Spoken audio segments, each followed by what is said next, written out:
Pensaveus. Amèrica Barcelona. Amb Míriam Aimamí.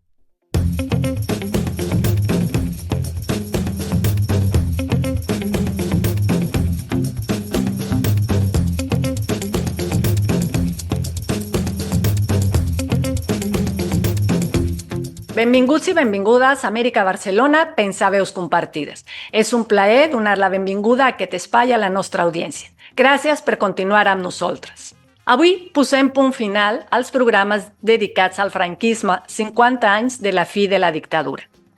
Durant l'exili a Mèxic, molts exiliats i exiliades van tenir un paper important en la lluita per la causa republicana. Van actuar com a enllaç per ajudar a altres republicans a escapar del franquisme i arribar a l'exili.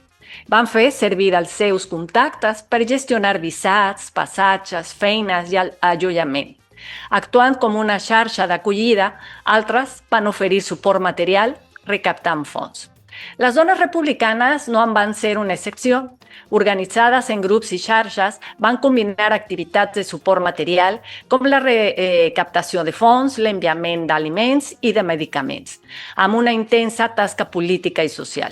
El seu activisme es va caracteritzar per un compromís polític que transcendia l'àmbit domèstic, demostrant que l'exili femení va ser un espai de resistència i solidaritat que va mantenir viva la memòria i els ideals republicans des de la distància. I avui presentem, des de lluny, però no invisibles, el paper de les dones republicanes a l'exili.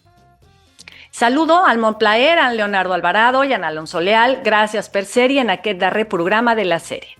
Hola Miriam, hola Alonso, qué gusto estar aquí en este último programa de esta serie tan importante, ¿no? Por su carácter histórico, y pues encantado de recibir a estas invitadas que tenemos hoy, que seguramente nos platicarán cosas súper importantes y trascendentes. Hola Miriam, hola Leonardo, qué gusto estar con ustedes nuevamente, muchas gracias de nuevo por la invitación. Efectivamente hoy es el último programa y tenemos dos invitados muy especiales con un programa muy especial, entonces és un verdadero placer estar aquí con ustedes.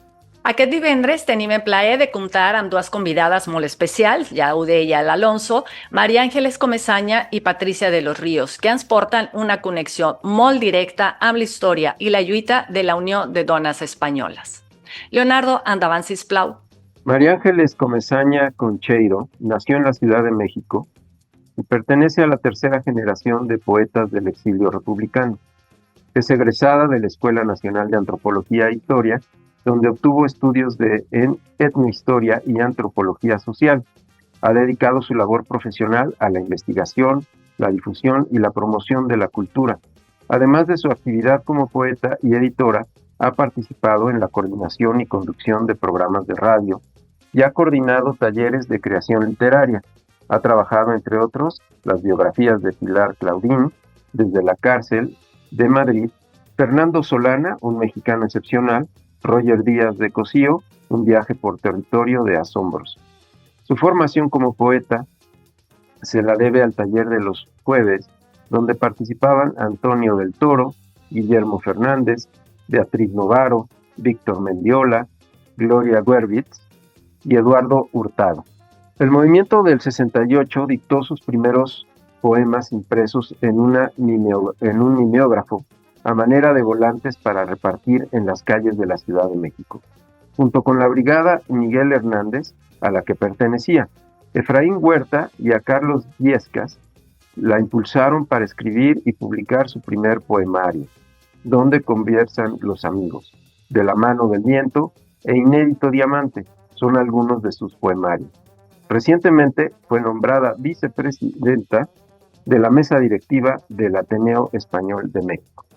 Patricia Eugenia de los Ríos ha sido profesora de tiempo completo de la Universidad Iberoamericana, Campus Ciudad de México, adscrita al Departamento de Ciencias Políticas y Sociales. De junio del 2015 a diciembre del 2017, ocupó el cargo de Procuradora de los Derechos Universitarios. Fue coordinadora del Servicio Departamental y ha sido coordinadora del Programa de Asuntos Migratorios de la Dirección General del Medio Universitario en esa misma universidad. Exalumna del Colegio Madrid Hizo la licenciatura en Sociología y la maestría en Ciencia Política en la Facultad de Ciencias Políticas y Sociales en la UNAM, y la maestría y el doctorado en Ciencia Política en el Departamento de Política y Gobierno de la Universidad de Maryland College Park en Estados Unidos, en donde obtuvo el doctorado. Es coautora del segundo volumen de la obra Las relaciones México-Estados Unidos 1756-2010 de Paolo Riguzzi y Patricia de los Ríos, Destino no manifiesto 1867-2010. Actualmente es vicesecretaria de la mesa directiva del Ateneo Español de México. L'entrevista. Pensaveus compartides. Rap Radio. María Ángeles y Patricia, bienvenidas a Radio América Barcelona, México. Muchísimas gracias por acompañarnos. Gracias a ti. Gracias a ti, Miriam, querida. Patricia, María Ángeles, ¿qué motivó la formación de la Unión de Mujeres Españolas en México y qué llevó a sus madres a formar parte de esta unión? Cualquiera de las dos que quiera comenzar. Bueno, si quieres, comienzo un poquito con la historia, si le parece a María Ángeles. En realidad ya existían organizaciones, sobre todo la organización Mariana Pineda, que existía en España desde antes, de mujeres que era muy variado, tenían mujeres republicanas, socialistas, comunistas y mujeres de todo tipo que tenían interés y que eran, por supuesto, republicanas. Entonces, esto se había creado desde antes en España y luego se fue aglutinando con otros grupos como la Agrupación de Mujeres Antifascistas, que fue la AMA, y también una organización muy importante, particularmente para este programa, es la Asociación de Dones de Cataluña, que no sé si pronuncio bien, pero que era una organización también fuerte e importante.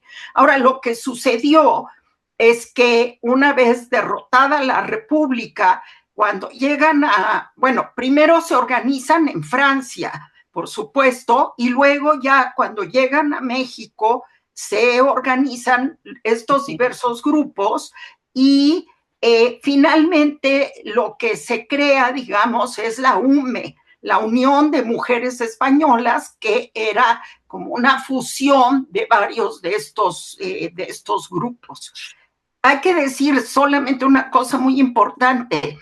Primero, que era una organización de puras mujeres, y segundo, que esta organización estuvo en funcionamiento desde 1939 hasta 1976. Entonces, probablemente es una de las organizaciones de la emigración española que más tiempo duró sin dejar de trabajar nunca durante todos esos años. Totalmente, tal como lo dice Patti, pero a ver, ¿qué fue lo que las impulsa? Es decir, detrás de la UME y detrás de este grupo de asociaciones magníficas, todas de izquierda, todas pertenecientes, o la gran mayoría, creo que todas, al Partido Comunista de España, ¿no? Patti, ¿dices que no? Bueno, las Mariana Pineda no.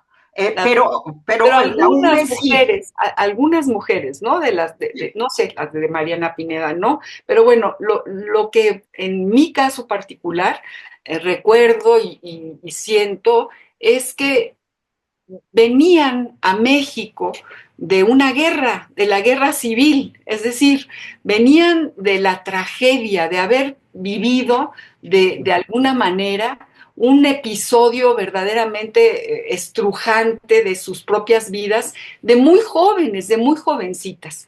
Mi madre, ¿por qué estuvo? Es mi referencia, ¿no? ¿Por qué se une mi madre a la UME, a la Unión de Mujeres Españolas? Pues se une porque mi madre era la esposa de un médico español que estuvo 8 años en una cárcel fascista.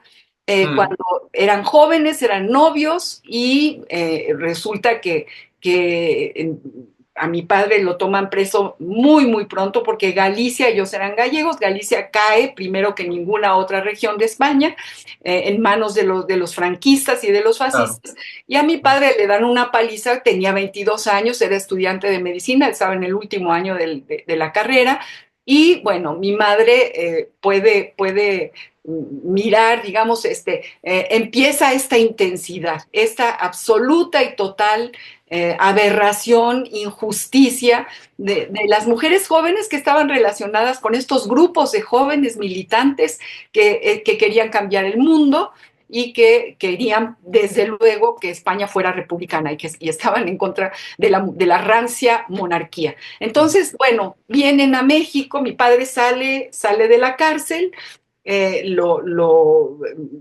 cuando sale, gracias a que había nacido en Cuba, porque mis abuelos tenían negocios en Cuba, como muchos gallegos, antes de la guerra, y cuando mi padre cumple 6 años, se van a Galicia, regresan a Galicia, y ahí crece mi padre como gallego. Y entonces empieza en Cuba, en Cuba, además, en el régimen muy poco revolucionario, yo diría que en el régimen dictatorial. ¿Cómo se llamaba aquel dictador, Dios mío? Bueno, antes de Fulgencio Batista. Fulgencio Batista, ¿no? Batista, sí, Batista. Sí, era Fulgencio Batista.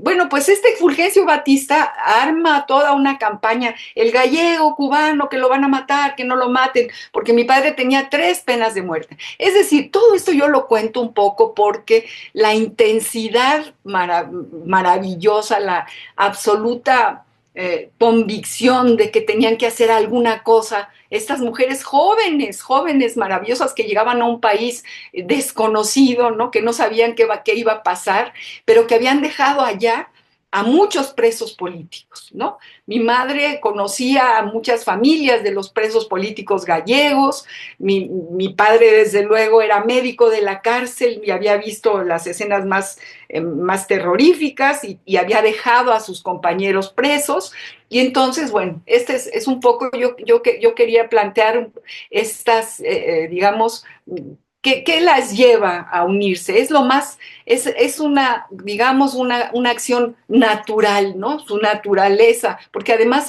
todos que creían que iban a regresar, y entonces era muy importante ayudar a los que se habían quedado, seguir pensando en ellos. Muchos incluso clandestinamente regresaron y salieron de Francia y volvieron a México, etcétera, ¿no? En esta tesitura, con esta intensidad humana, se unen, mi madre, por ejemplo, a la Unión de Mujeres Españolas, a la UME.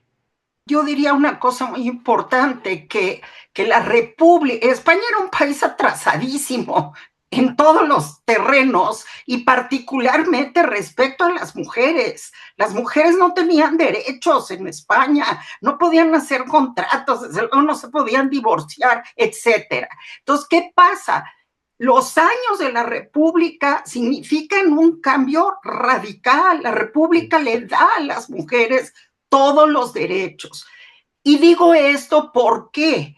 Porque esas mujeres que van a constituir y a trabajar en la UME durante todos estos años que he mencionado, en cierto sentido son producto de sus familias y sus tradiciones y tal, pero son producto de la República, es decir, mujeres, porque son mujeres como Aurelia Pilluán, por ejemplo, que era doctora, no pudo ejercer la medicina en México, pero ella estudió medicina en España. La primera mujer que obtuvo, digamos, el título de médico en España.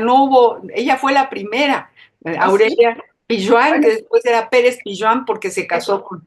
Ajá. Eso no lo sabía y conocí bien a Aurelia, pero en fin, lo que quiero decir es que, pero a ver, la motivación fundamental pues, tiene que ver con la derrota, porque cuando ellas llegan, por supuesto que están a favor de los derechos de las mujeres, pero la labor más importante de la UME va a ser la solidaridad. Totalmente. Y ahí tal vez, como se puede dividir el exilio en momentos, uno es el momento de la Segunda Guerra Mundial, donde es fundamental pensar en el regreso a España, etcétera. Bueno, eso se acaba cuando se acaba la guerra y comienza la Guerra Fría. Entonces, las actividades que desarrollan a lo largo de todo el tiempo que duró la UME son sobre todo la solidaridad con los presos en España.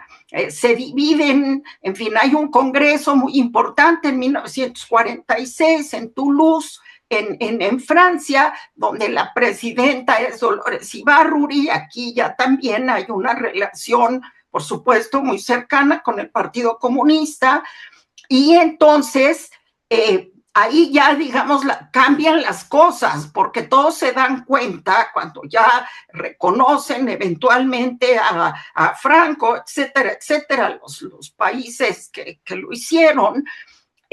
Entonces ya eso tiene otro sentido que continúa, y el sentido es la solidaridad con la gente que está en la cárcel. Entonces, ha habido después estudios, digamos, sobre AUME, e incluso tal vez podrían algunas feministas jóvenes criticar esta, digamos que la revista que tenía la UME, que se llamaba Mujeres, había desde recetas de cocina hasta alguna cosa de moda, y eso para ciertas sensibilidades más modernas podría estar mal, pero no. O sea, pero lo que había que entender es que por supuesto que esas mujeres estaban a favor de los derechos de las mujeres, pero había prioridades, y la prioridad era la gente que estaba perseguida en España, que estaba en la cárcel. Entonces, en cierto sentido, incluso una autora le llama maternar, es decir, ocuparse de labores, pues de labores que en ese momento eran las labores fundamentales, que era la solidaridad. Así es. Era el motor, la solidaridad era el motor para estar unidas. Más allá de sentir que era una lucha por las mujeres, ellas estaban unidas a toda una concepción de la vida y del mundo que tenía que ver con los que se habían quedado, con aquella guerra y con los que estaban presos. Era lo más importante.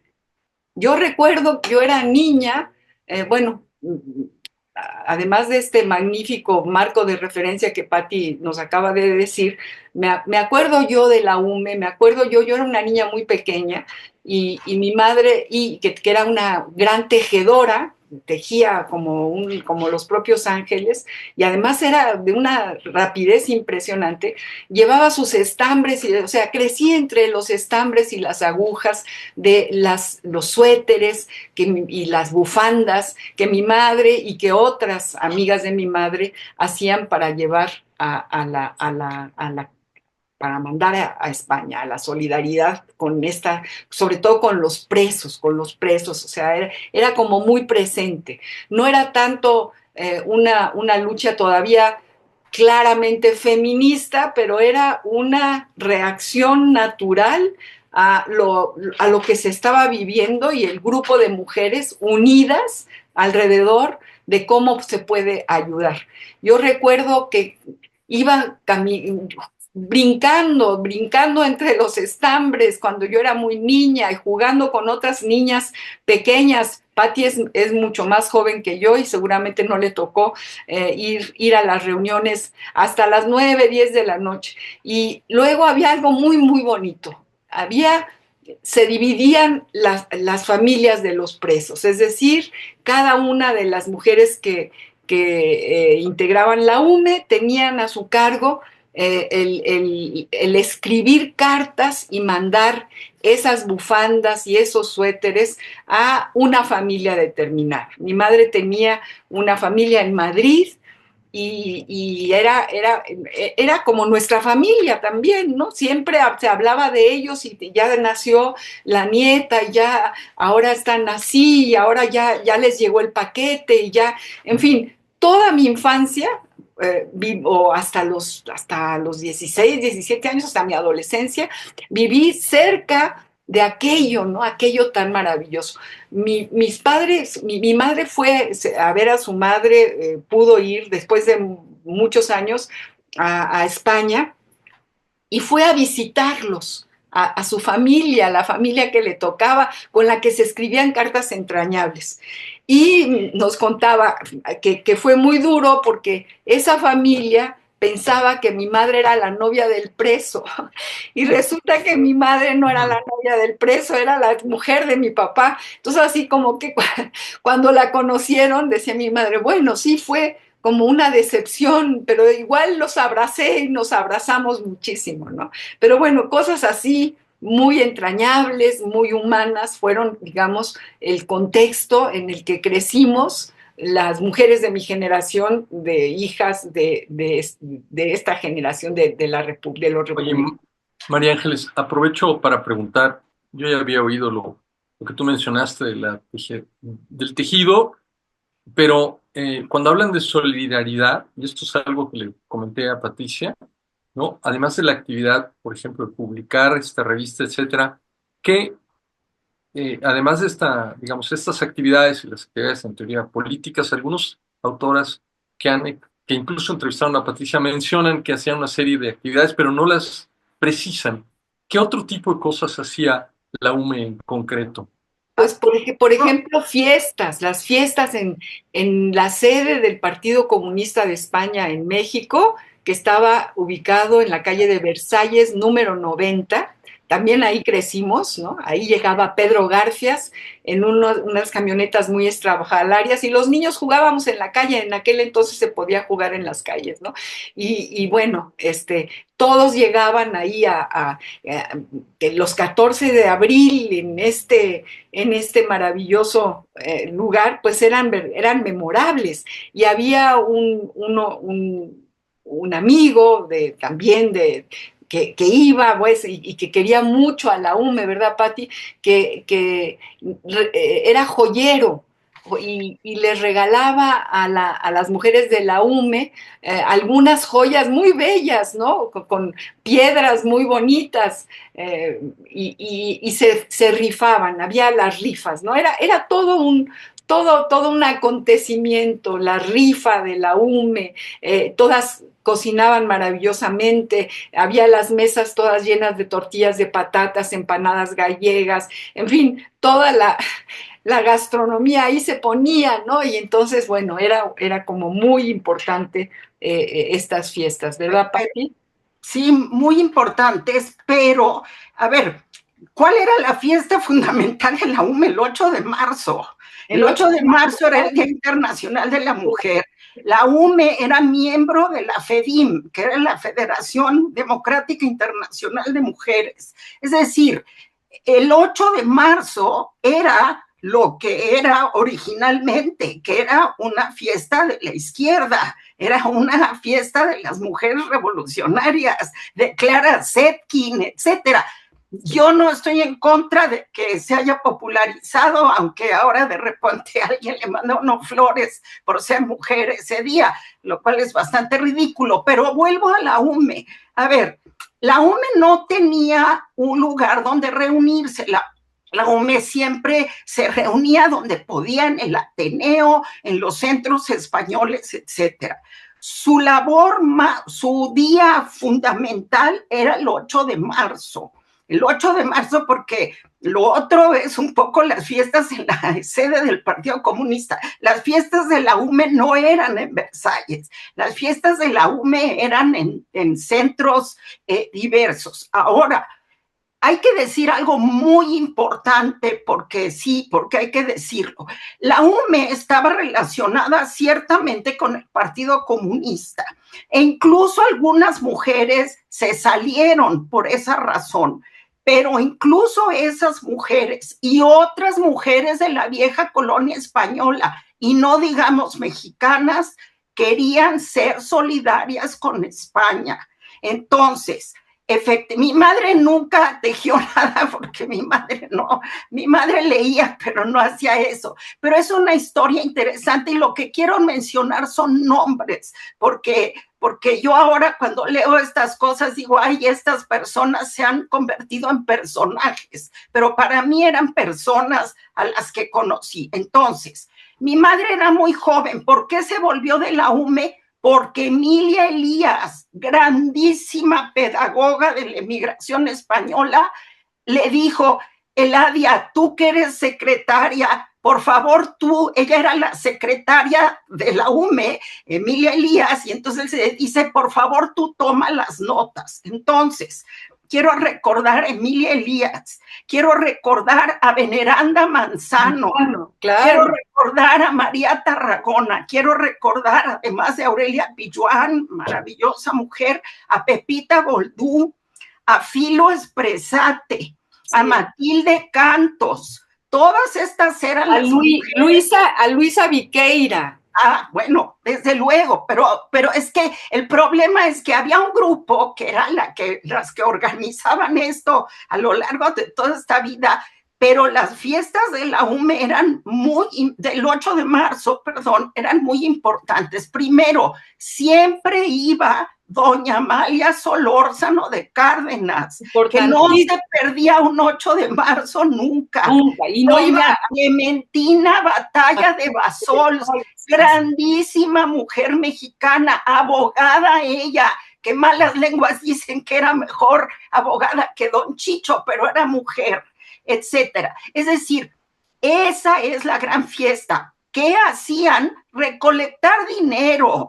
No nomás eran las rifas, y no nomás, a ver, los primeros, incluso mi abuela, sí, mi madre cuenta que mi abuela hacía un suéter con el cuello, quién sabe cómo. No, juntaban dinero al cual colaboraban. Por eso digo que la solidaridad, y es muy importante remarcarlo, no solo era un grupo más pequeño y cercano al Partido Comunista, sino otras gentes que iban a las cosas de la UME y que colaboraban con esto. Algunas a lo mejor colaboraban porque lo que vendían los primeros años era maravilloso, puede ser, las señoras de la vieja colonia, pero lo que quiero decir es que se volvieron muy famosas esas cuestiones, ¿no?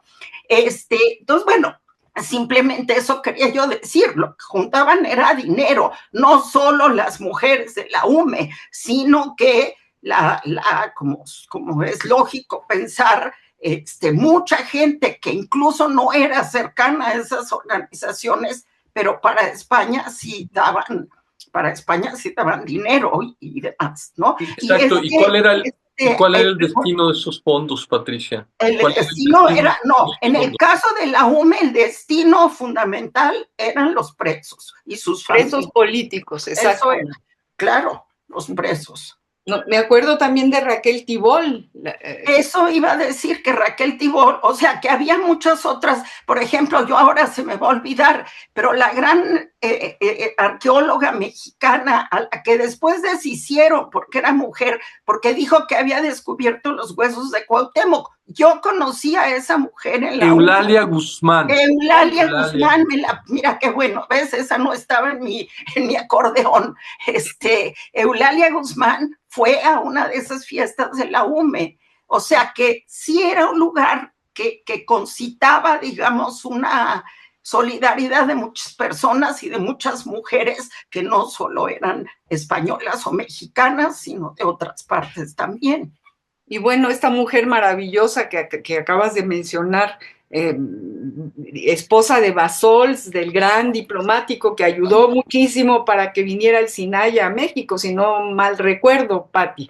Él fue un aliado importantísimo en el exilio, en los barcos, en la gente que llegó, y su mujer fue un poco como su secretaria mientras él estuvo vivo, pero una vez que murió, ella se volvió verdaderamente un personaje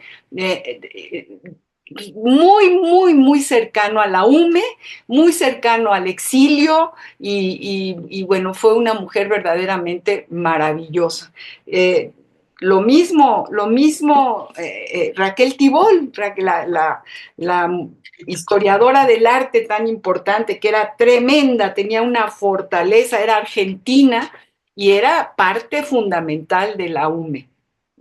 entre todas las otras, Filo, Expresate. Fíjate, Pati, que yo recuerdo que en casa de Filo, que tenía una mesa redonda, por ahí yo brincaba, ¿no? También en casa de Filo se hacían las reuniones. Se reunían en las casas, eso sí, yo recuerdo haber ido no a la de Filo, sino a la casa de Aurelia, De precisamente. Aurelia, yo también, así es, así es. Eso era una, ya mencionamos a Juanita Durá, espero que sí. Bueno, no, Juanita Durá, mamá de Ramiro, mi querido gran médico Ramiro. y gran poeta, pero Juanita era una mujer fabulosa también. Fabulosa, maravillosa Juanita. Era muy, fíjate que en Juanita yo descubrí realmente lo que sería la lucha por la liberación de la mujer. O sea, si se puede hablar de alguna feminista con ese nombre en el exilio, yo creo que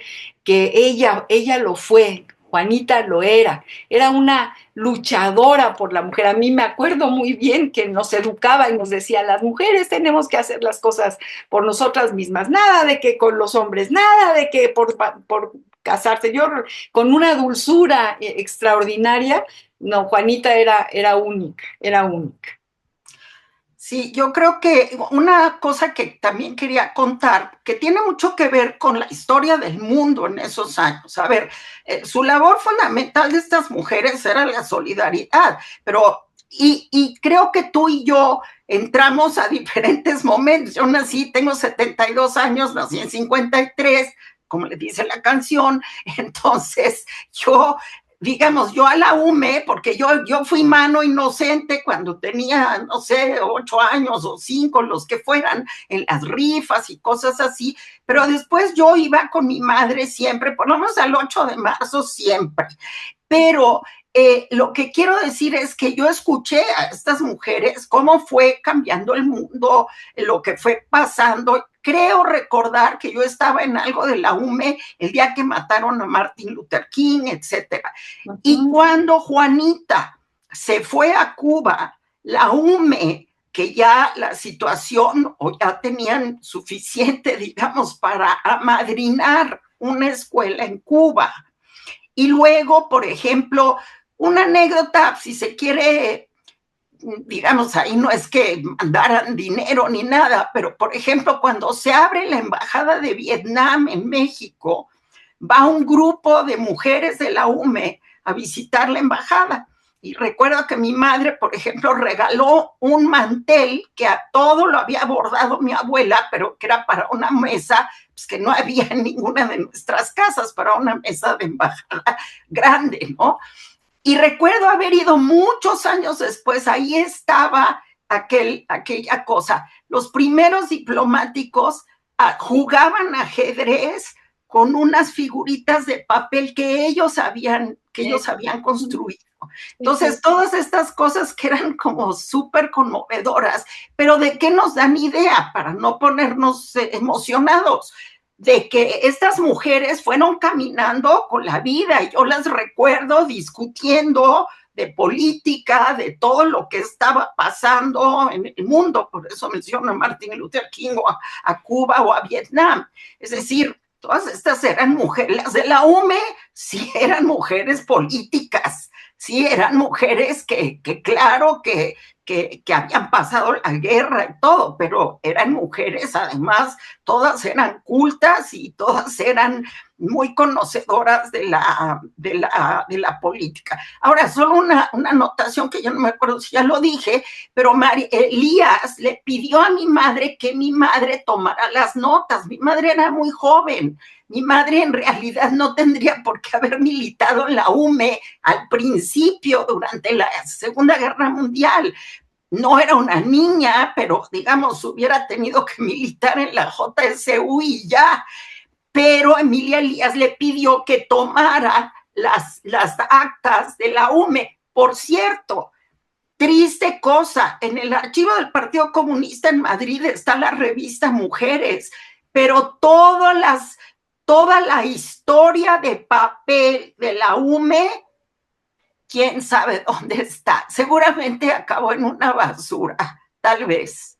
Yo quiero aquí hacer un paréntesis, Patti, para contarles a todos que tu madre, a los 14 o 15 años, por ser una gran taquígrafa, porque era brillantísima, tiene una inteligencia verdaderamente fuera de serie, se fue al frente, ella trabajó con tú cuéntalo, Pati, porque esto es muy, muy importante. No, bueno, cómo tu madre tomaba taquigrafía de las batallas, se iba al frente y estuvo en el frente a los 15, 16 años.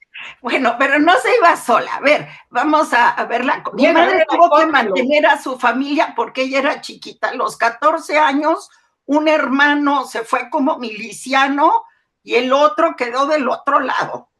Y entonces mi madre tuvo, bueno, y mi abuela cosía, pues se acabó los almacenes de la Puerta del Sol. Entonces, mi madre empieza a trabajar, llega al Socorro Rojo, el Socorro Rojo la manda a trabajar, y entonces ella se va con el gobierno, porque pensaban que Madrid iba a caer, que no cayó nunca hasta el final, iba a caer, y entonces el gobierno se va. Entonces mi mamá entró a trabajar en Barcelona al Comisariado General de Guerra, por eso fue al frente, cosa que tiene razón María Ángeles en que es una cosa muy bonita, tenía 15 años, pero lo que quiero decir es que ella a lo que iba eran las reuniones de comisarios. Una cosa extraña es que nunca vio un muerto durante toda la guerra, a pesar de que estaba ahí y que estaba en Lérida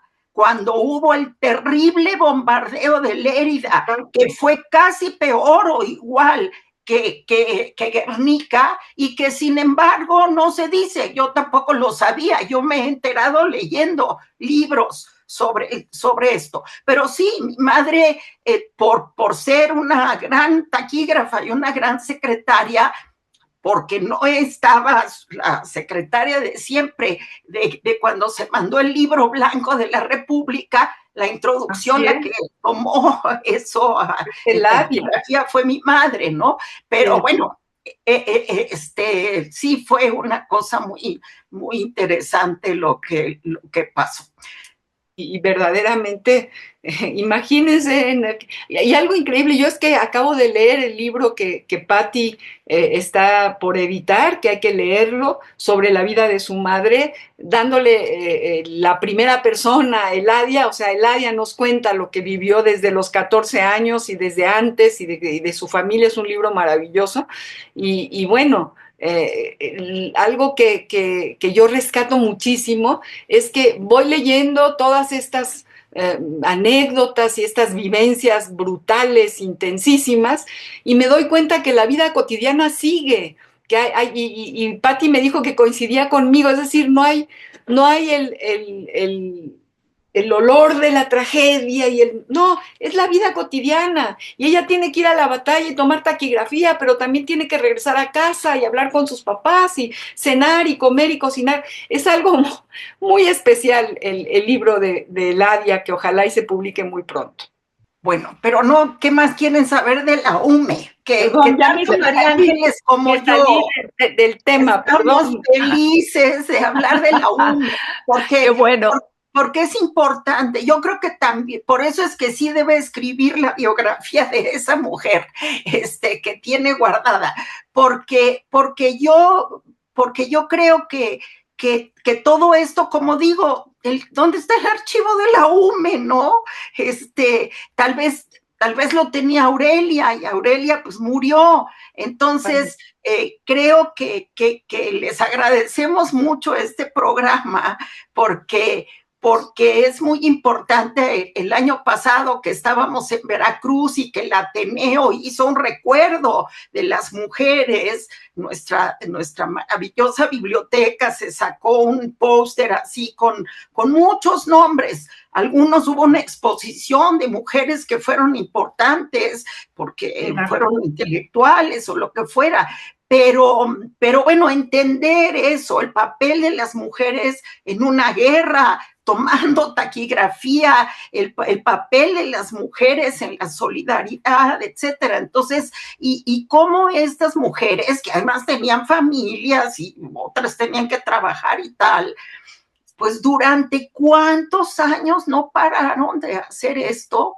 Siempre, siempre, siempre. Eso era una, vamos, ni se lo planteaban, eso No, era era una forma de vida, así se vivió, así crecimos alrededor de esta solidaridad, totalmente. Ahí la aprendimos. Yo quería intervenir allí y preguntar, bueno, después de lo que dijo Patricia, de que todos los archivos han desaparecido, no se sabe de ellos, eso quiere decir que no hay no aparece, pues, no se habla de la UME en ninguna parte de la historiografía contemporánea. No, sí, qué bueno que lo dices, porque yo aquí en mi acordeón traía, bueno, Pilar Domínguez Prats, a quien acabo de ver en Madrid, que estuvo en las jornadas que organizó el Ateneo, en el Ateneo de Madrid, escribió un libro que se llama De Ciudadanas Exiliadas. Ahí me enteré de que entrevistó, además de a mi madre, a todas las de la UME, que este es un libro, no, sí se ha estudiado. Después en México tenemos a Concepción Ruiz Funes, que su suegra, sus hermanas eran miembros de la UME, y a Enriqueta Tuñón. Sobre todo Enriqueta dedicó su línea de investigación a lo largo de su vida en el INA a esto precisamente, al exilio. Sí, pero me refiero a la UME en particular, sí, que está muy bien eso, pero quiero decir que sí hay interés por el tema de la UME y habría mucho más que averiguar, como por ejemplo estudiar. En el Ateneo tenemos un solo ejemplar que se está ya casi deshaciendo. El otro día lo vi, casi me puse a llorar, de la revista Mujeres de la UME. Pero habría muchas más cosas que ver, ¿no? Sobre la UME. Cuando digo de los archivos, no sé, a lo mejor los hijos de Aurelia o los hijos de alguien los tienen guardados, ¿no? Pero quiero decir que excepto el libro y los estudios y las entrevistas que hicieron estas investigadoras, me refiero al rastro de papel que tiene que haber existido, ¿no? Claro. Yo tenía la curiosidad de ver cómo fue el entorno mexicano sobre el que sucedieron todas estas cosas, porque por ejemplo hoy en día tenemos enconos muy marcados y también pues hemos escuchado testimoniales de que el exilio español en México fue recibido con claroscuros, ¿no? Entonces, toda esta actividad y además están identificadas con el Partido Comunista en su entorno cercano, social, ¿qué implicaciones hubo o tuvo? Sí, había estos claroscuros, como tú dices, efectivamente. Yo recuerdo que les llamaban los colorados, ya vienen los colorados, ¿no? Por ser rojos. Y recuerdo que entre los intelectuales, inclusive es algo que me llama muchísimo la atención, porque bueno, los escritos, Salvador Novo, por ejemplo, esa generación de los contemporáneos, sí, no recibieron con los brazos abiertos al exilio, luego se convirtieron verdaderamente en grandes amigos una vez que se dieron cuenta de la calidad de la calidad intelectual del grupo de exiliados españoles que había llegado a México. Pero sí, esto yo lo descubro hace poco, no hace mucho, y justo porque estoy trabajando en Pedro Garfias, y sí me doy cuenta efectivamente que hubo al principio una digamos, no tanta solidaridad como con otros sectores, los intelectuales sobre todo, los escritores de esta generación, sí no recibieron con mucha alegría y con mucho gusto, y había así como una ironía en torno al grupo del exilio, que luego se diluyó, ¿no? Se diluyó porque se volvieron grandes amigos. No tengo más referencia que esta que te estoy dando. Bueno, yo creo igual que María Ángeles, sí, como tú acabas de decir, hay claroscuros, desde luego, aunque, digamos, el mito de la solidaridad de México tiene absoluta verdad. O sea, cuando uno estudia ya la actitud de los diplomáticos mexicanos y también estudia las divisiones entre los republicanos españoles, pues entonces uno se siente extraordinariamente orgulloso de ser mexicano. Pero eso no quita que hay que señalar, a ver, la izquierda mexicana era indigenista y odiaba a los españoles por conquistadores. La derecha mexicana era hispanista y odiaba a los refugiados por rojos. Entonces, claro que había este claroscuro que se puede seguir en la prensa y en los muchos libros que han salido. A mí una vez me invitaron, quién sabe por qué, porque yo no soy experta en ese tema más que por vivencias personales, al Canal 11, a un programa sobre los diferentes grupos que habían llegado a México. Y a mí me tocaron los españoles, hasta tuve que hablar de la vieja colonia. Lo que yo dije es que el exilio significó una suerte de reconciliación histórica. Y lo creo absolutamente, porque, como acaba de decir María Ángeles, cuando se dieron cuenta la gente, y no me refiero a los grandes, a Gaos y a todos los poetas y tal, y los pintores, me refiero a los maestros de primaria y de secundaria, a los maestros españoles que trabajaron en la Normal, no en el Madrid. Que fundaron grandes